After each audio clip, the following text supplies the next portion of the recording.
E hoje nós continuamos com Bíblia em Poesia, um capítulo por dia. Se liga aqui, capítulo 4 do Evangelho de Marcos. Jesus voltou a ensinar, reuniu-se uma grande multidão. No barco ele se assentou e na beira-mar o povo ficou. E Jesus transmitia a lição. Um semeador saiu a semear. Na beira do caminho, uma parte caiu. As aves dos céus rapidamente comeram. Outras no solo rochoso nasceram, mas com o tempo o sol sucumbiu. Outra parte caiu entre os espinhos, os quais cresceram e a sufocaram. E por causa desses problemas, as plantas não frutificaram. Outra parte caiu em boa terra, que deu fruto crescente, vingou, reproduziu a 30, a 60 e a 100 por um. Esse detalhe Jesus acrescentou. Os 12 discípulos o interrogaram.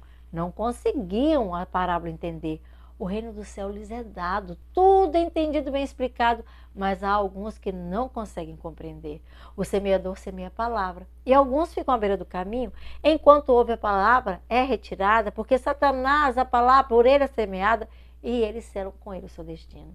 Outras, qual semente no meio das pedras, recebem a palavra com alegria, mas são de pouca duração, porque ao ouvir a aprovação, não querem saber nem mais por um dia. Os outros são semeados entre os espinhos. Os cuidados do mundo, a fascinação, concorre com ele e a sufoca. Então, nas coisas eternas não foca e entrega ao mundo seu coração. Mas os que caem em boa terra aceitam a Deus e boa colheita dão. Não se põe candeia debaixo da cama, mas no lugar alto que ela é colocada. Nada está oculto senão para ser manifestado, e não há nada escondido que não será revelado.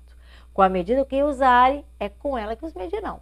E quem tiver mais será dado. Quem tiver pouco, isso será tirado. Esse é o foco de qualquer situação. O reino dos céus é semelhante a um homem que está a semente a lançar. E estando ele acordado, dormindo, a semente cresce depois que germina, embora não saiba como isso se dá. A terra mesma faz o trabalho. A erva, a espiga e depois o grão. E quando o fruto maduro está, a hora da colheita chegada será. É tempo de ceifa, de celebração. O reino de Deus também é como um grão de mostarda, que entre as sementes é a menor, mas que quando é semeada, cresce e se torna das hortaliças a maior.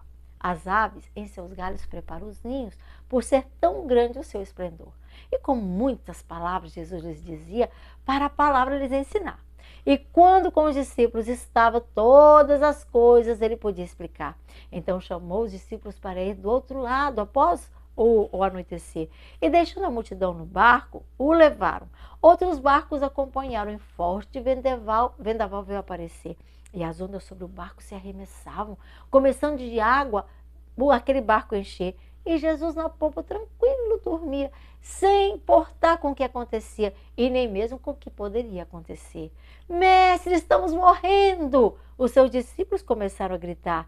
Ele repreendeu os ventos quando se levantou, falou com o vento que se aquietou apenas ao ouvir o mestre falar.